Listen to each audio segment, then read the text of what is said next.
Hello everyone, Assalamu alaikum. It's me, Pranjita Kandakar. Welcome to a brand new video. I hope all is good, guys. কেমন আছেন সবাই? আজকে আপনাদের জন্য নতুন একটি রেসিপি নিয়ে চলে আসলাম। আজকে তৈরি করে দেখাবো ডিমের কুমড়া। ট্রাস্ট মি গাইস, এই কুমড়াটা খেতে এত মজা।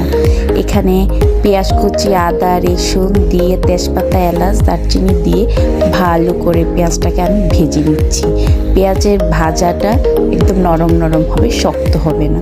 এবার আমি এর মধ্যে কাঁচামরিচ দিয়ে দিয়েছি, 7-8টা কাঁচামরিচ দিয়ে দিচ্ছি হালকা একটু ধনে গুঁড়া। আপনি 1 স্পুন পরিমাণ ধনে গুঁড়া দিতে পারেন কিংবা নাও দিতে পারেন, ধনে গুঁড়াটা ইম্পর্টেন্ট না। আমি এখানে 1 লিটার পরিমাণ গরুর দুধ দিয়ে দিয়েছি। আমি এখানে কাঁচা গরুর দুধটাই দিয়েছি, আমি দুধটা জাল করিনি। এবার এটার মাধ্যমে আমি ভালো করে কষিয়ে নিব। কষানো হয়ে গেলে এর মধ্যে আমি ডিমটা দিয়ে দিব।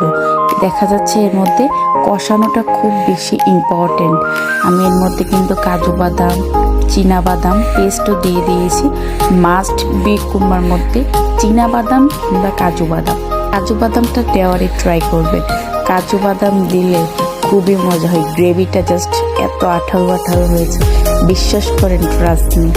শুধু ঝোল দিয়ে 2 প্লেট খেতে পারবে, অনাবত 2 প্লেট খেতে পারবে। অনেক সুন্দর একটি রেসিপি, অবশ্যই বাসায় ট্রাই করবেন এবং আমাকে কমেন্ট করে জানাবেন আপনাদের রেসিপিটি কেমন হয়েছে বা খেতে কেমন হয়েছে। Thanks for watching my video. আসসালামু আলাইকুম।